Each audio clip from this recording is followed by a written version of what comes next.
السلام نے فرمایا اولہ رحمت، پہلے 10 دن اللہ کی رحمت ہے اور درمیان والے 10 دنوں میں اللہ کریم کی مغفرت ہے، اور آخری عشرے کو جہنم سے آزادی کا عشرہ نبی کریم علیہ السلام نے فرمایا۔ اس عشرے میں کثرت سے یہ دعا پڑھنی چاہیے، رب اغفر وارحم وانت خیر الراحمین۔ یہ رحمت کا عشرہ ہے، اس عشرے میں اللہ کی رحمت طلب کرنی چاہیے، اور اس کے لیے یہ الفاظ بڑے ہی ذوق اور بڑے ہی شوق سے ہر نماز کے بعد ہمیں ان کا ورد کرنا چاہیے۔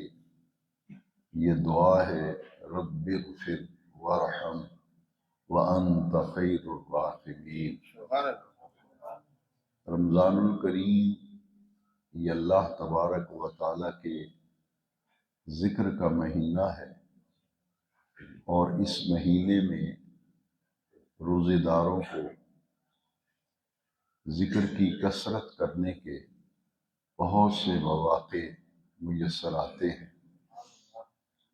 اس لیے آج کے درس قرآن میں قرآن مجید میں ذکر کے حوالے سے بہت سے مقامات پر ترغیب دی گئی، تعلیم دی گئی کہ اپنے اللہ کا ذکر کثرت سے کیا کرو، اپنے اللہ کو بہت زیادہ یاد کیا کرو۔ اس کے لیے جو لفظ قرآن مجید میں آئے ہیں، یا ایھا الذین آمنوا اذکروا اللہ ذکرا کثیرا، کثرت ذکر کا حکم دیا گیا کہ اے ایمان والو اپنے اللہ کو بہت زیادہ یاد کیا کرو۔ اس لیے دروس کے اندر آپ یہ سن چکے ہیں کہ نماز بھی اللہ کا ذکر ہے، قرآن مجید بھی اللہ کا ذکر ہے۔ لیکن آج کے درس میں جو بات سمجھ رہے ہیں قرآن مجید کی روشنی میں، کہ نماز کو ذکر کہا گیا، اقم الصلاۃ لذکری، میرے ذکر کے لیے، میری یاد کے لیے صحیح ادا کیا کرو نماز۔ اور ایک مقام بڑا ہی قابل توجہ ہے قرآن مجید کا، یہ آیت کریمہ بڑے غور سے سنیں، اذا قضیتم الصلاۃ فاذکروا اللہ، کہ جب تم نماز ادا کر چکو تو اپنے اللہ کا ذکر کرو۔ جو بات آج کے درس میں ہم سمجھنے کی کوشش کر رہے ہیں وہ یہ ہے کہ نماز خود اللہ کا ذکر ہے، اور رب کریم فرما رہا ہے اذا قضیتم الصلاۃ فاذکروا اللہ، کہ جب تم نماز ادا کر چکو تو اپنے اللہ کو یاد کرو، اپنے اللہ کا ذکر کرو۔ اسی طرح سورہ جمعہ 28ویں پارے میں، سورہ جمعہ میں جو ادائیگی جمعہ کا حکم دیا گیا، اس کے لیے جو لفظ آئے ہیں وہ توجہ فرمائیں۔ آیت کریمہ ہے، یا ایھا الذین آمنوا اذا نودی للصلاۃ من یوم الجمعہ فاسعوا الی ذکر اللہ، جب جمعے کے دن نماز کے لیے اذان دی جائے، پکارا جائے، تو دوڑو اللہ کے ذکر کی طرف۔ یعنی ادائیگی جمعہ کو بھی اللہ کا ذکر کہا گیا، نماز جمعہ کو بھی اللہ کا ذکر کہا گیا۔ لیکن اسی سورہ جمعہ کے آخری رکوع میں اس سے اگلی آیت میں کیا فرمایا، اذا قضیت الصلاۃ، جب نماز پڑھ چکو، نماز ادا ہو چکے، فانتشروا فی الارض، اللہ کی زمین میں پھیل جاؤ، وابتغوا من رزق اللہ، کہ اللہ کا رزق تلاش کرو۔ وَاذْكُرُوا اللَّهَ كَثِيرًا لَعَلَّكُمْ تُفْلِحُونَ۔ سبحان اللہ سبحان اللہ۔ کہ جمعے کی نماز پڑھ کے یہ نہ سمجھ لینا کہ ہم نے ذکر کر لیا، جمعے کی ادائیگی ہو گئی، اب ذکر سے غافل نہ ہو جانا۔ فَانْتَشِرُوا فِي الْأَرْضِ، اللہ کی زمین میں بکھر جاؤ، رزق حلال تلاش کرو، لیکن یاد رکھنا کہ کہیں غافل نہ ہو جانا۔ یہاں پھر فرمایا اپنے اللہ کا ذکر کثرت سے کرو۔ ادائیگی نماز خود ذکر ہے، لیکن قرآن مجید میں کئی مقامات پر نماز کے بعد ذکر کا حکم، جمعے کو اللہ کا ذکر کہا گیا، اور ادائیگی جمعہ کے بعد پھر فرمایا کہ اپنے اللہ کا ذکر کرتے رہنا، بھول نہ جانا۔ معلوم یہ ہوا کہ اللہ کا ذکر بہت بڑی عطا ہے، بہت بڑی نعمت ہے، اور قرآن مجید میں ایک مقام پر فرمایا وَلَذِكْرُ اللَّهِ أَكْبَرُ، وَلَذِكْرُ اللَّهِ أَكْبَرُ، کہ اللہ کا ذکر بہت بڑی قوت ہے، اللہ کا ذکر بہت بڑی طاقت ہے، بہت بڑی قوت ہے، بہت بڑا سرمایہ ہے، بہت بڑی نعمت ہے جس کو اللہ کے ذکر کی توفیق مل جائے۔ پھر سورہ بقرہ میں آپ دیکھیں تو وہاں فرمایا فَاذْكُرُونِي أَذْكُرْكُمْ، تم میرا ذکر کرو میں تمہارا ذکر کروں، تم مجھے یاد کرو میں تمہیں یاد کروں۔ تو یہ جو قرآن مجید میں آیات عدیدہ موجود ہیں جن میں ذکر کرنے کی تلقین اور ترغیب دی گئی، کثرت ذکر کرو، کثرت ذکر کرو، اس سے معلوم یہ ہوا کہ اللہ کا ذکر بہت بڑی قوت، بہت بڑی دولت، بہت بڑا سرمایہ ہے، بہت بڑی نعمت ہے کہ قرآن مجید بار بار ذکر کی طرف رغبت دلا رہا ہے، تعلیم دے رہا ہے، جبکہ قرآن مجید کی تلاوت جو ہے اور خود قرآن مجید بھی اللہ کا ذکر ہے۔ اِنَّا نَحْنُ نَزَّلْنَا الذِّكْرَ، ہم نے اس ذکر کو، قرآن مجید کو نازل کیا ہے، وَإِنَّا لَهُ لَحَافِظُونَ، اور ہم ہی اس قرآن مجید کی حفاظت کریں گے۔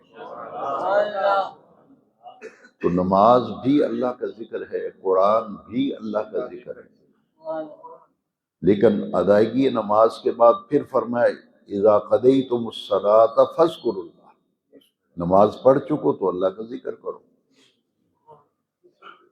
حضرت عبداللہ ابن عباس رضی اللہ تعالیٰ عنہ چھوٹے کم سن تھے، نماز ان پہ فرض نہیں تھی، تو آپ سے ایک حدیث شریف مروی ہے کہ میں چھوٹا بچہ تھا، مجھ پہ نماز فرض نہ تھی، لیکن مسجد میں جب جماعت ہوتی تو مجھے گھر بیٹھے پتہ چل جاتا تھا کہ مسجد میں جماعت ہو گئی ہے۔ یہ مشکوٰۃ شریف میں باب الذکر بعد الصلاۃ میں یہ حدیث ہے۔ لوگوں نے پوچھا کہ آپ کو کیسے پتہ چلتا تھا کہ مسجد میں نماز ہو گئی ہے، جماعت؟ تو فرماتے ہیں کہ نبی کریم علیہ السلام جب نماز کا سلام پھیرتے، فارغ ہوتے، بصوت الاعلیٰ، نبی کریم علیہ السلام بلند آواز سے ذکر فرماتے، اور صحابہ حضور کے ساتھ اونچی آواز میں بلند آواز سے ذکر کرتے، تو میں گھر بیٹھے سمجھ جاتا کہ مسجد میں جماعت ہو گئی۔ تو یہ ذکر جو ہے یہ بہت بڑی دولت، بہت بڑی قوت، بہت بڑا سرمایہ ہے، اور ذکر کی بے شمار صورتیں ہیں، بے شمار صورتیں ہیں۔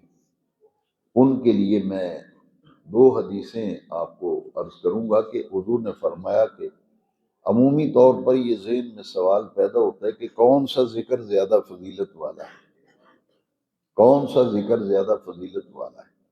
تو خود نبی کریم علیہ السلام نے یہ ارشاد فرمایا کہ کون سا ذکر افضل ہے۔ افضل اس میں تفضیل کا صیغہ ہے، جس کا معنی ہے جس کی سب سے زیادہ فضیلت ہے۔ وہ کیا ہے؟ نبی کریم علیہ السلام نے فرمایا افضل الذکر لا الہ الا اللہ۔ حضور نے فرمایا یہ افضل ذکر ہے، یہ فضیلت والا ذکر ہے۔ اور حضور نے فرمایا افضل الدعاء الحمدللہ،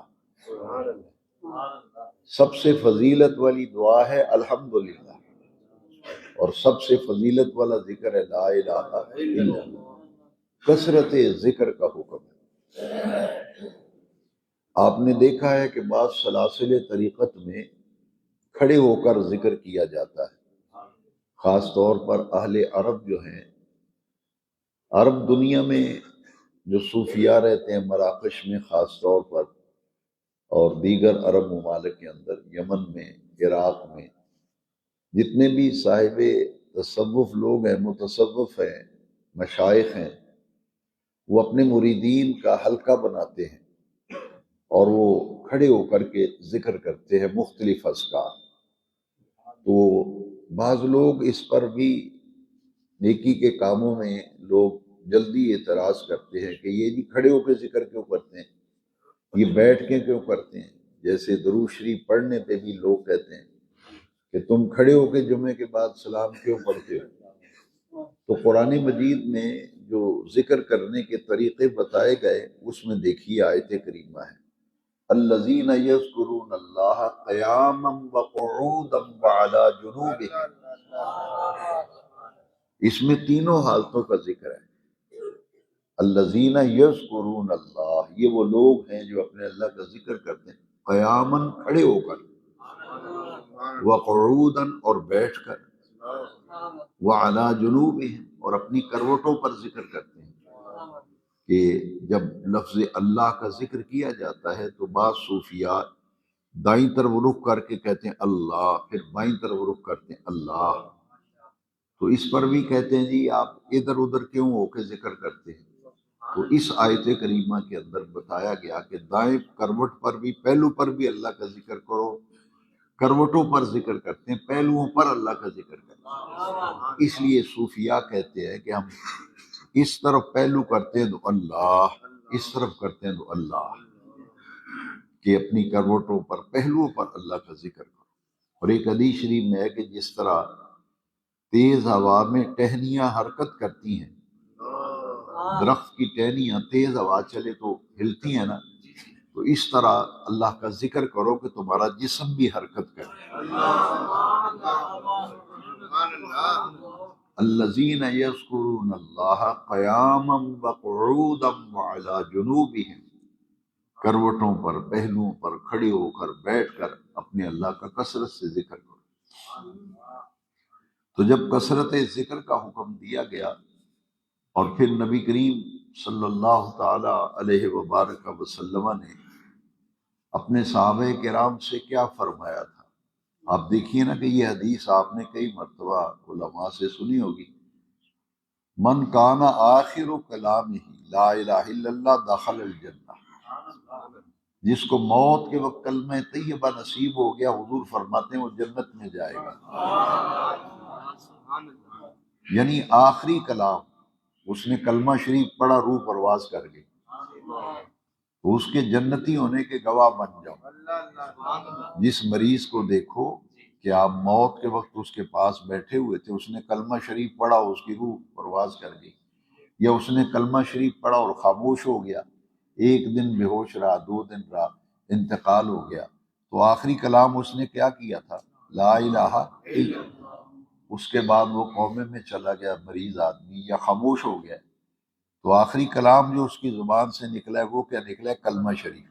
تو جو کلمہ شریف پڑھ لے اور آپ اسے سن لیں، بعض مریض اتنے لاغر ہوتے ہیں کہ جب وہ کلمہ شریف پڑھتے ہیں تو پھر پوری کانوں کی سماعت کو توجہ سے سننا پڑتا ہے کہ وہ لفظ اس طریقے سے صحیح ادا نہیں ہوتے، لیکن پڑھ کلمہ شریف رہے ہوتے ہیں۔ تو جس شخص کو موت کے وقت یعنی سکرات موت میں کلمہ طیبہ نصیب ہو جائے تو وہ تو اس کے جنتی ہونے کے گواہ بن جاؤ۔ اب یہاں ایک حدیث شریف جو ہے وہ میں اس لیے آپ کو سنا رہا ہوں کہ جس کو دنیا میں اللہ کے ذکر کی عادت ہی نہیں ہوگی، وہ ذکر کے حلقوں کو ہی اچھا نہیں سمجھتا کہ یہ اکٹھے ہو کے کیوں ضربے لگاتے ہیں دل پہ، اللہ اللہ کرتے ہیں، یہ کیوں لا الہ الا اللہ کی ضربے لگاتے ہیں، اس کے اندر کوئی شوق ہی نہ ہو، جذبہ ہی نہ ہو، ذکر سے غافل رہا ہو، تو اس کی زبان پہ کیسے ذکر جاری ہوگا؟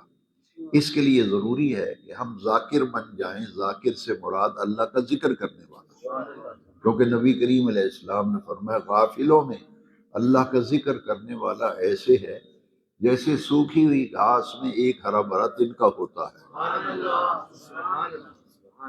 غافل سے مراد جو ذکر نہیں کرتے، ذکر شروع ہو تو اٹھ کے چلے جاتے ہیں، یعنی وہ یہ سمجھتے ہیں کہ یہ کو بیکار لوگ ہیں جو فضول کام کر رہے ہیں۔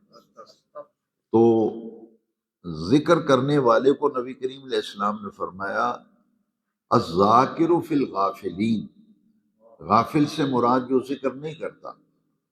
اور ایک محلے میں اس کی ایک مثال ہمارے استاد صاحب دیتے تھے کہ ایک پوری گلی میں سے ایک آدمی نمازی ہے، 5-6 گھر گلی میں ہے، باقی کوئی بھی نماز نہیں پڑھتا، تو جو ایک نماز پڑھنے آ رہا ہے وہ ایسے ہے جیسے سوکھی ہوئی گھاس میں ایک ہرا بھرا تنکا ہوتا ہے۔ غافلوں میں اللہ کا ذکر کرنے والا ایسے ہے۔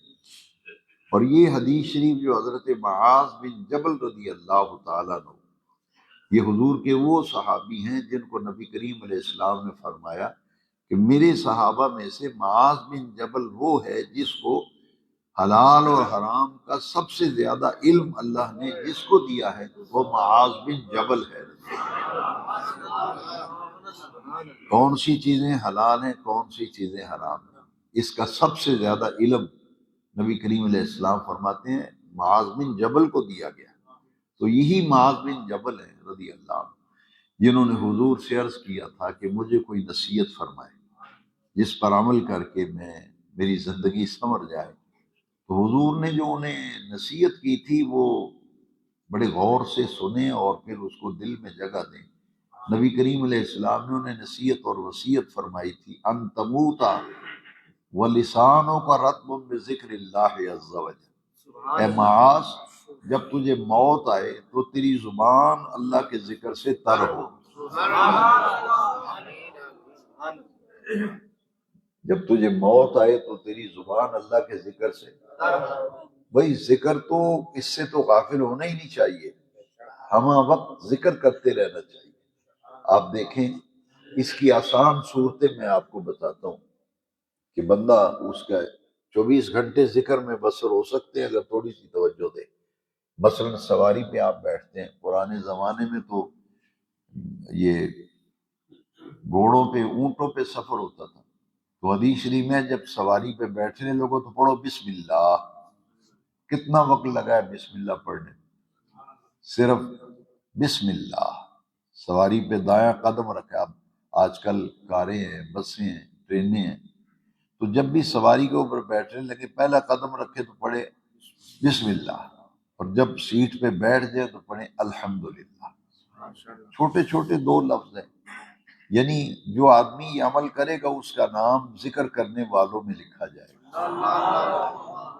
اسی طرح اگر بلندی چڑھ رہے ہیں، اور اس زمانے میں تو پہاڑی علاقے تھے مکہ شریف میں، مدینہ منورہ عرب میں، اب یہ ہے کہ سیڑھیاں چڑھ رہے ہیں، آپ اوپر والی منزل پہ جانا ہے، جب اوپر جائیں گے سیڑھیاں چڑھتے ہوئے تو اللہ اکبر پڑھتے جائیں، ہر سیڑھی پہ اللہ اکبر، جب اتریں تو پھر الحمدللہ پڑھیں یا سبحان اللہ پڑھیں۔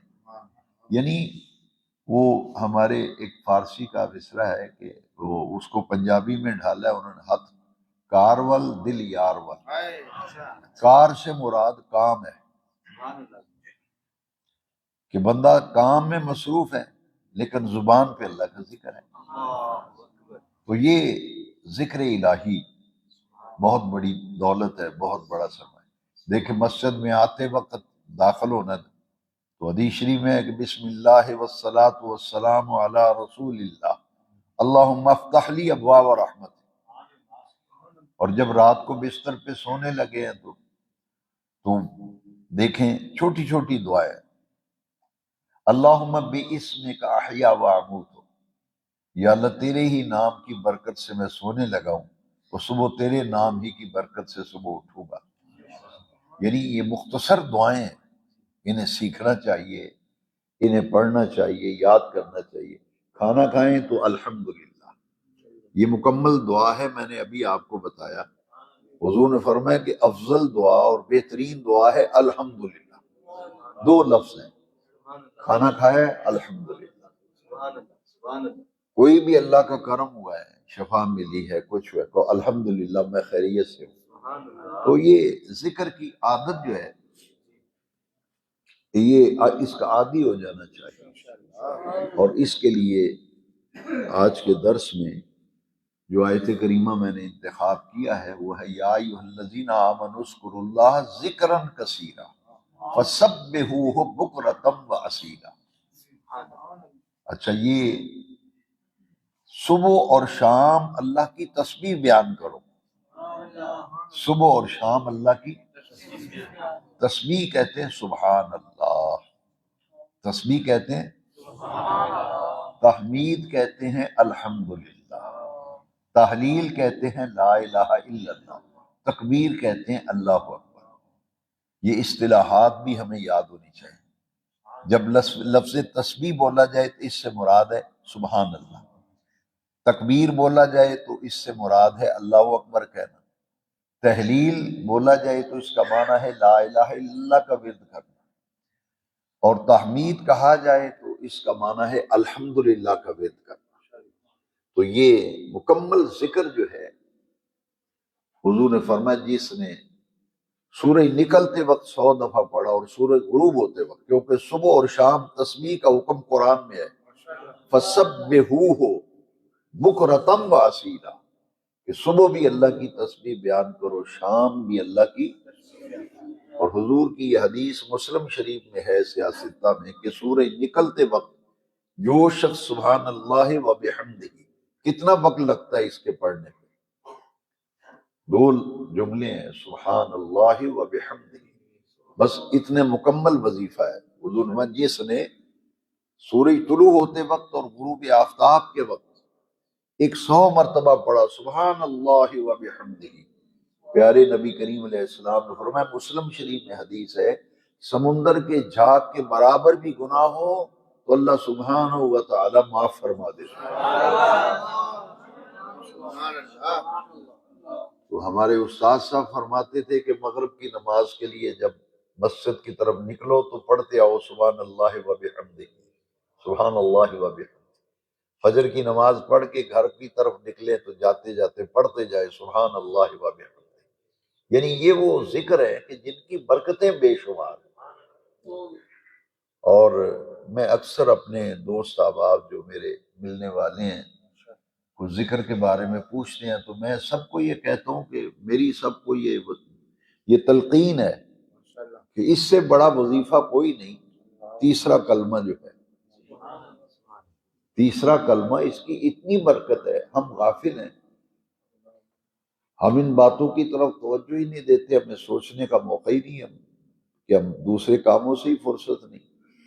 نبی کریم علیہ السلام ایک باغ میں تشریف لے گئے، حضرت ابو ہریرہ رضی اللہ تعالیٰ عنہ پودے لگا رہے تھے، تو حضور نے فرمایا ابو ہریرہ کیا کر رہے ہو؟ حضور میں یہ باغ نصب کر رہا ہوں، بوٹے اور پودے لگا رہا ہوں۔ حضور نے فرمایا یہ پودے جو تو لگا رہا ہے ان پہ تو خزاں آ سکتی ہے، تجھے وہ باغ نہ بتاؤں کہ وہ پودے اگر تو لگائے تو کبھی خزاں ان کے قریب نہ آئے، وہ ہمیشہ ہرے بھرے رہے۔ تو انہوں نے کہا حضور میرے بخت خفتہ بیدار ہو جائے، میرے سوئے ہوئے بھاگ جاگ اٹھیں، آپ کرم نوازی فرمائیں، میں کون سا باغ لگاؤں؟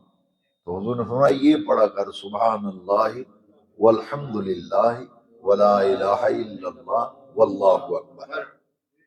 اب یہ تیسرا کلمہ ہے، اور یہ اتنے پیارے لفظ ہیں، اس میں تسبیح بھی ہے، اس میں تحمید بھی ہے، اس میں تحلیل بھی ہے، اس میں تکبیر بھی ہے، 4 ذکروں کا جامع ہے یہ۔ اور اس حدیث کے ساتھ میں وہ حدیث اکثر ملاتا ہوں، دوست احباب کو، اہل طریقت کو میں یہ حدیثیں دونوں سنا کے تلقین کرتا ہوں، بھئی تیسرا کلمہ نہ چھوڑنا، اس کی بے شمار برکتیں ہیں۔ دیکھیے ایک حدیث آپ نے سنی، دوسری حدیث شریف ہے حضرت ام ہانی رضی اللہ تعالیٰ عنہ، یہ حضور کی چچا زاد بہن تھی، انہی کے گھر سے حضور معراج پہ جب تشریف لے گئے تھے تو انہیں گھر حضور آرام فرما گئے۔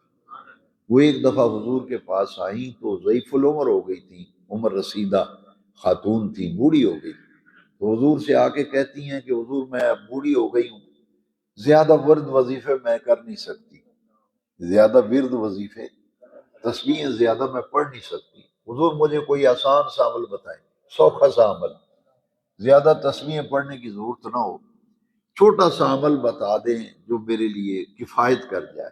تو حضور نے انہیں کیا فرمایا؟ اللہ اکبر! نبی کریم علیہ السلام نے فرمایا بس 100 دفعہ پڑھا کر سبحان اللہ، 100 دفعہ پڑھا کر الحمدللہ، 100 دفعہ پڑھا کر لا الہ الا اللہ، اور 100 مرتبہ پڑھا کر اللہ اکبر۔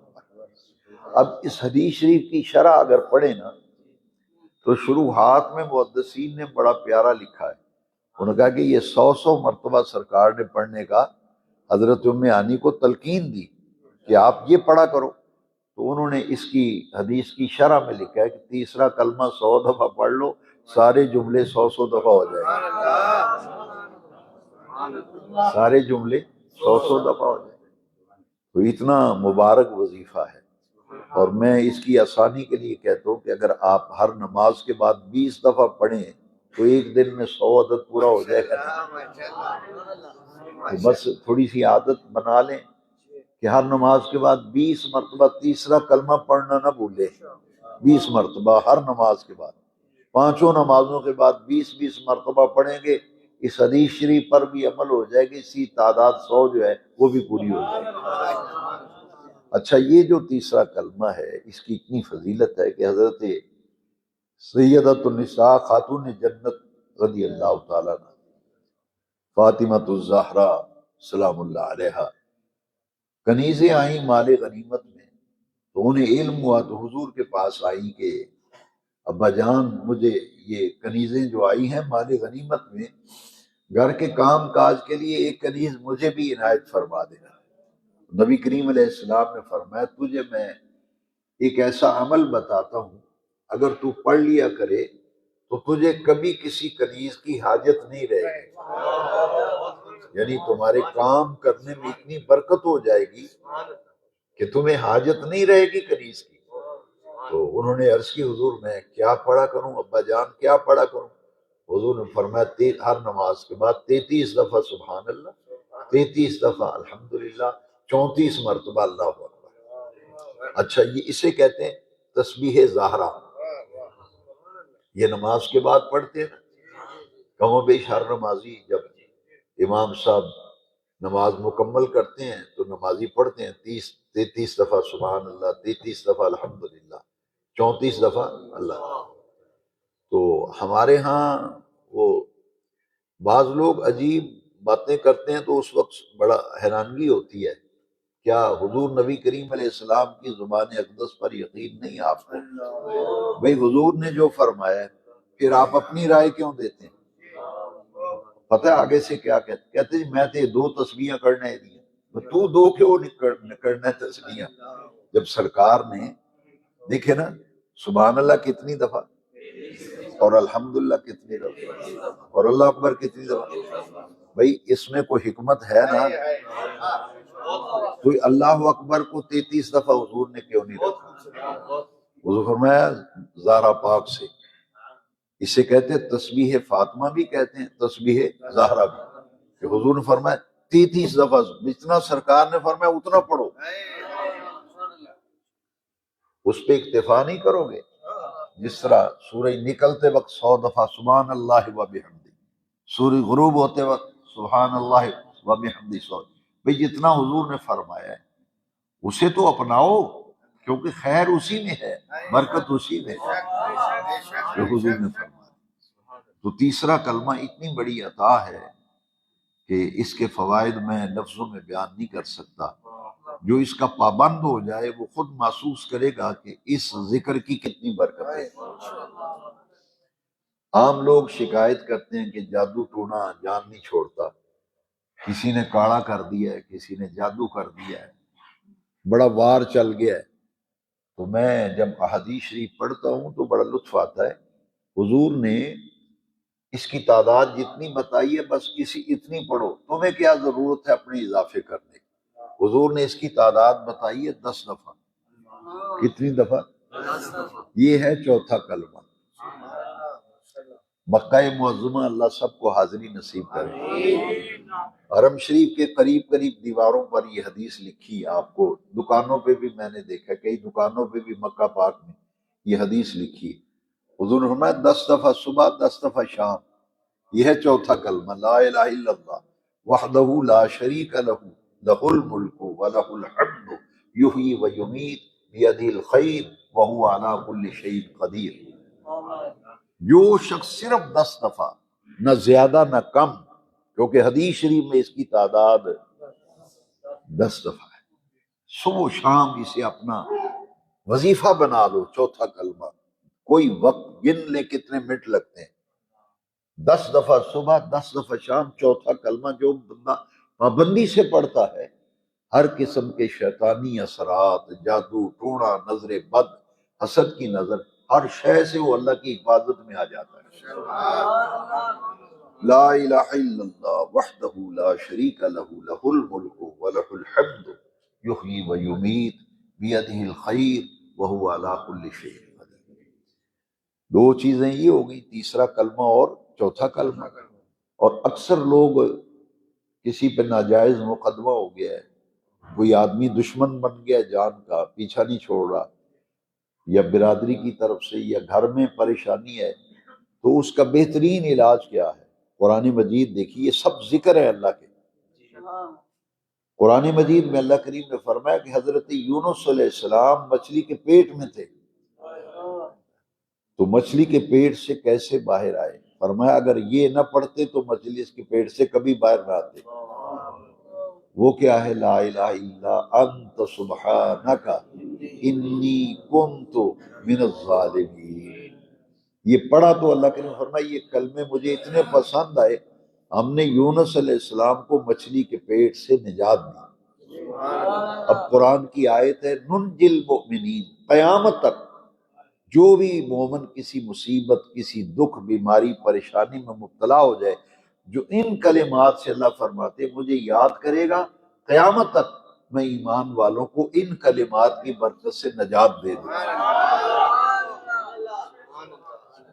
خیر اور برکت تو اللہ کے ذکر میں ہے، لہذا اسے کہتے ہیں آیت کریمہ لا الہ الا۔ اسے پڑھنے میں کچھ ہم غلطیاں کر جاتے ہیں، یہ اس طرح پڑھیے لا الہ الا انت سبحانک انی کنت من الظالمین۔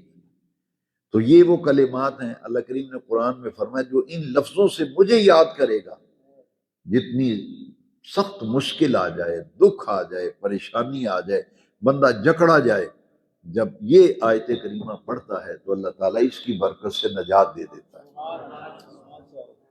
اور چوٹی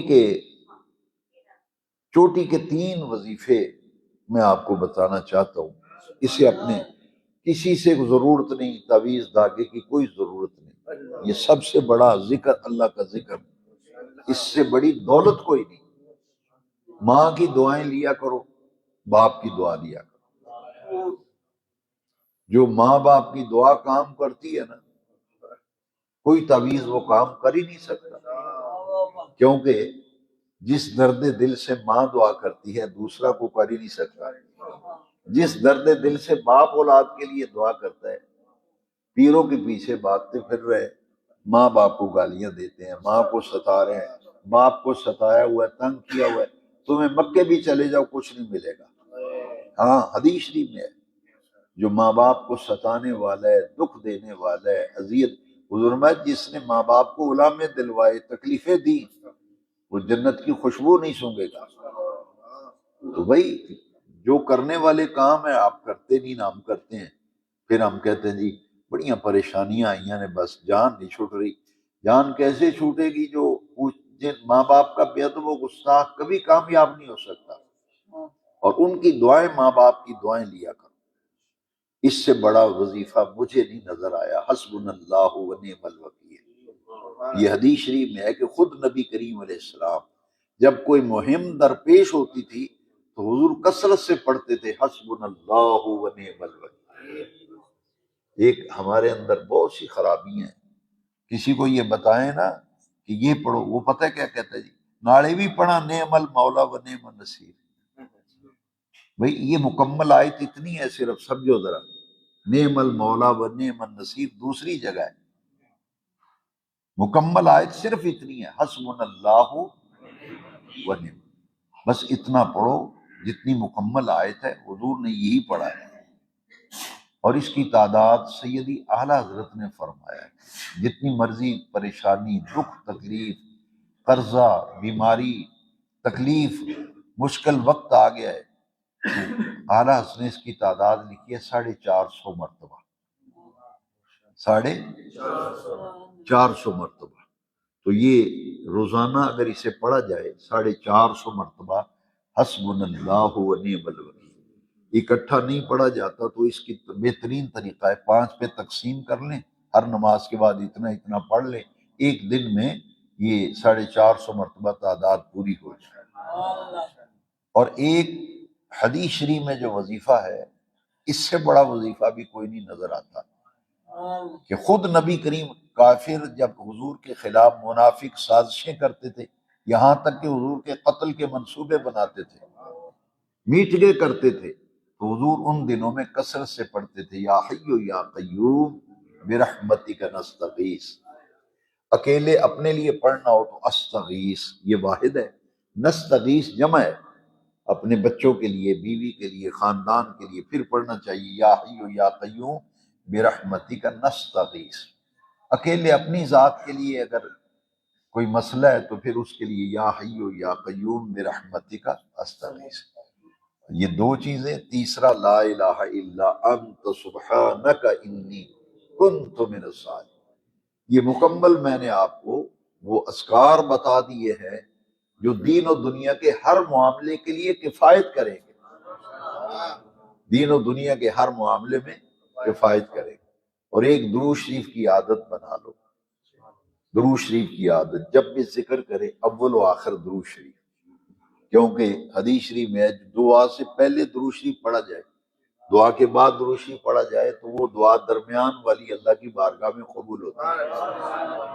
اس لیے جب بھی کوئی وظیفہ کرے تو کم از کم تعداد تو 3 مرتبہ درود شریف ضرور پڑھا کریں اول آخر، اگر وقت کی گنجائش ہو تو 11 مرتبہ اول آخر پڑھ لیا کریں، اس کی بے شمار برکتیں۔ ایک ورد ایسا ہے جو چلتے پھرتے کرنا چاہیے، اور یہ اکثر و بیشتر کئی دفعہ آپ مجھ سے سن بھی چکے ہیں، مجھے یہ اس سے بڑی محبت ہے ان کلمات سے، اور میں خود بھی اس پر عمل کی کوشش کرتا ہوں، دوستوں کو بھی کہتا ہوں۔ یہ بخاری شریف کی آخری حدیث شریف ہے، بخاری شریف کی آخری حدیث جو ہے نا، یہ حضرت ابو ہریرہ رضی اللہ تعالیٰ عنہ سے مروی ہے۔ حضور نے فرمایا 2 کلمے ایسے ہیں زبان پر بہت ہلکے ہیں، میزان میں بہت بھاری ہیں، اور رحمان کو بڑے پسند ہیں۔ کلمتان خفیفتان علی اللسان ثقیلتان فی المیزان حبیبتان الی الرحمن۔ یہ ٹھیک ہے کہ زبان پر بہت ہلکے، ان پڑھ سے ان پڑھ بندہ آسانی سے ان کلمات کو پڑھ سکتا ہے، یاد کر سکتا ہے، اور جب قیامت کے دن میزان میں عمل کیا جائے گا تو ان کا وزن بہت زیادہ ہوگا، بھاری ہوں گے۔ اور ان دونوں چیزوں سے تیسری چیز سب سے بلند درجے کی ہے، حبیبتان الی الرحمن، رحمان کو یہ 2 کلمے بڑے پسند ہیں۔ تو جب بندہ اپنی زبان پہ وہ کلمے لائے جو رحمان کو بڑے پسند ہیں، جی تو کتنا انعام ملے گا۔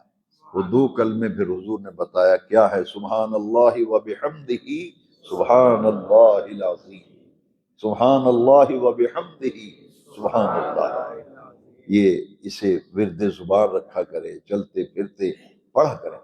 بعض لوگ مالی پریشانیوں کا شکایت کرتے ہیں کہ جی کماتے بہت ہیں، برکت نہیں رزق میں، اور دولت کی کمی ہے، پیسے کی کمی ہے، تو اس کے لیے بزرگان دین نے فرمایا کہ فجر کی سنتیں اور فرضوں کے درمیان سنتیں پڑھ کے بیٹھ جاؤ، اور جماعت سے پہلے پہلے سنتوں اور فرضوں کے درمیان کا وقت، اس وقت 100 دفعہ پڑھنا ہے، سبحان اللہ و بحمدہ، سبحان اللہ العظیم و بحمدہ، استغفر اللہ۔ یہ استغفار جو ہے نا، استغفر اللہ ربی من کل ذنب واتوب الیہ، حدیث شریف سیاستہ میں بہت سی حدیثیں ایسی، کوئی اولاد کے لیے آتا، کوئی بیماری کے لیے آتا، کوئی دکھ کے لیے آتا، تو حضور فرماتے کثرت سے استغفار کرو، کثرت سے استغفار کرو۔ ایک اللہ والے تھے، لوگ دعا کرانے کے لیے آتے تھے کہ دعا کریں، اولاد نرینہ نہیں ہے، بیٹیاں ہیں، تو فرماتے تھے کثرت سے استغفار کیا کر۔ اور وہ کوئی آیا کہ جی مالی بڑی پریشانی ہے، ہاتھ بڑا تنگ ہے، جیب تنگ ہو گئی ہے، فرماتے تھے استغفار پڑھو کثرت سے۔ ان کا تجربہ تھا، وہ فرماتے تھے کہ میں نے مشاہدہ کیا ہے کہ استغفار جو ہے یہ تمام دکھوں کا علاج ہے، استغفر اللہ ربی من کل ذنب واتوب الیہ، یہ تمام بیماریوں کے لیے تریاق ہے۔ اس لیے بات ہے یقین کی، جس یقین سے بندہ پڑھتا ہے اتنا ہی فائدہ ہوتا ہے۔ اگر یہ یقین ہو کہ پتہ نہیں فائدہ ہونا ہے کہ نہیں ہونا، پھر ملے گا کیا؟ کیونکہ حدیث شریف ہے ادعوا اللہ وانتم موقنون بالاجابت، دیکھیے نا کتنی پیاری حدیث ہے، فرمایا اپنے اللہ سے دعا مانگو تو اس یقین سے دعا مانگو کہ میرا رب ضرور ضرور قبول کرے گا۔ تو اس یقین سے جب اللہ کے یہ مبارک ذکر کے کلمات آپ پڑھیں گے تو اس کی بے شمار برکتیں ملیں گی، بے شمار برکتیں ملیں گی۔ یہ ورد زبان رکھا کریں، ان کلمات کے بڑے ہی فوائد ہیں، بڑے ہی ثمرات ہیں۔ فجر کی نماز کے لیے مسجد میں آتے ہیں، سنتیں پڑھیں، بیٹھ جائیں، تسبیح لے لیں اور 100 دفعہ پڑھ دیں سبحان اللہ و بحمدہ، سبحان اللہ العظیم و بحمدہ استغفر، اسے عادت بنا لیں۔ اور علامہ ہزاروی رحمۃ اللہ علیہ فرماتے سن پڑھیا کر پر ٹگیا واسطے نہ پڑھیا کر، پڑھیا کر مگر ٹگیا واسطے نہ، اللہ کی رضا کے لیے پڑھ، اس کی برکت سے ٹگا بھی مل جائے گا۔ نیت اللہ کی رضا ہو، ہر ذکر ہر وظیفہ اس لیے نہیں پڑھنا جیباں بھریاں رہن گی، جب اللہ کی رضا کے لیے پڑھیں گے تو پھر بری رہے گی، کمی نہیں آئے گی۔ لیکن اس میں ایک شرط ہے، فضول خرچی نہ کرے بندہ، اللہ تلوں پہ اڑائیں گے آپ تو پھر آکیں گے جی پوری نہیں پڑی، جہاں ضرورت نہیں وہاں کیوں خرچ کرتے ہیں؟ فضول خرچی، ان المبذرین کانوا اخوان الشیاطین، قرآن کی آیت ہے، جو فضول خرچی کرتا ہے وہ شیطان کا بھائی ہے۔ فضول خرچی نہ کرو، جہاں ضرورت ہے سوچ سمجھ کے خرچ کرو۔ حضرت شوکت میاں صاحب فرمایا کرتے تھے نور المصطفیٰ پیسہ بڑی مشکل سے بنتا ہے، یہاں 2-3 دفعہ آئے ہیں، وہ بڑی پیاری پیاری باتیں تلقین فرماتے تھے، پیسہ بڑی مشکل سے جمع ہوتا ہے، لوگوں نے مذاق سمجھ رکھا ہے، فرماتے تھے اسے سوچ سمجھ کے خرچ کرنا چاہیے۔ اسی لیے یہ حدیث شریف تو میں جب پڑھتا ہوں تو بڑا سکون ملتا ہے کہ قیامت کے دن پوچھا جائے گا ہم نے جو تجھے مال دیا تھا کہاں کہاں خرچ کیا تھا، جہاں ضرورت نہیں وہاں کیوں خرچ کرتے؟ یاروں بیلیوں پہ پیسے اڑا رہے ہیں، شوارمے آ رہے ہیں، برگر و پیزے آ رہے ہیں، ماں کو پوچھا نہیں کبھی ہے جی، پیزا ہٹ پہ جا رہے ہیں اپنے فرینڈز کو لے کے، ماں ادھر انتظار کر رہی ہے بیٹا میرا آئے گا کوئی پترا دوائی لے آ دے، نہیں میرے کو تو پیسہ ہی کوئی نہیں، کتوں لے آواں دوائی؟ بھئی ادھر جہاں ضرورت نہیں ہے ادھر عیاشیاں کر کے بندہ تباہیاں مچائے، پھر کہے جی پوری نہیں پہنی۔ بس جو دین کی تعلیم ہے نا اس سے آگے بات ہی کوئی نہیں۔ فضول خرچی نہ کرو، سوچ سمجھ کے خرچ کرو، اپنی اللہ کا بندہ بن کے زندگی گزارو۔ اور میں نے اکثر یہ کہتا ہوں کہ رمضان شریف سے بہتر موقع پھر نہیں ہاتھ آئے گا، اس سے بہتر موقع، زندگی بدلنے کا بہترین مہینہ رمضان شریف کا ہے۔ تہجد کی نماز نہ چھوڑو نہ چھوڑو نہ چھوڑو، ایک مہینہ پڑھ کے دیکھو، عادی بن جاؤ تہجد کی نماز کے، پھر انشاءاللہ ایسا لطف آئے گا کہ پورے سال کے لیے آپ تہجد گزار بن جائیں گے۔ جتنے بھی مقربین ہیں، یہ میں ذمہ داری سے کہہ رہا ہوں، جتنے بھی اللہ کے مقرب بندے ہیں جن کو مقام ملا ہے، جن کو عزت ملی ہے، وہ تہجد کے بغیر نہیں ملتی۔ جتنے بھی اولیاء کاملین جن کے مزارات پہ ہم نیاز مندی اور اخلاص سے حاضریاں دیتے ہیں، ان کے مزارات پہ دعائیں کرتے ہیں، فیض و برکات لیتے ہیں، یہ سب وہ لوگ ہیں جو تہجد گزار تھے، جو شب زندہ دار تھے۔ اس لیے 2 نمازوں کی پابندی عادت بناؤ، عادت بناؤ۔ نمازیں 5 ہیں، اس کا یہ مطلب نہیں کہ چھٹی ہے، پابندی 5 نمازوں کی، لیکن ایک عادت رمضان شریف سے سیکھ لو، بنا لو، عشاء کی نماز جماعت سے، فجر کی نماز جماعت سے، بس اتنے پابند بن جاؤ کہ مزہ آ جائے۔ نبی پاک نے فرمایا جو عشاء کی نماز جماعت سے پڑھے، فجر کی نماز جماعت سے پڑھے، ساری رات سویا رہے، نامہ اعمال میں لکھا جاتا ہے ساری رات اللہ کی عبادت کرتا رہا۔ وہی ہمارے حضرت صاحب فرماتے تھے، او بیلیو سستا سودا مہنگا ہے۔ جی تھوڑی سی حرکت ڈھیروں برکت، بات عمل کی ہے۔ ہمارے اندر بے عملی بہت آ گئی، باتیں ہی باتیں ہیں، عمل ہے کوئی نہیں۔ دعا کریں اللہ مجھے اور آپ کو عمل کی توفیق۔ الصلاۃ والسلام علیک یا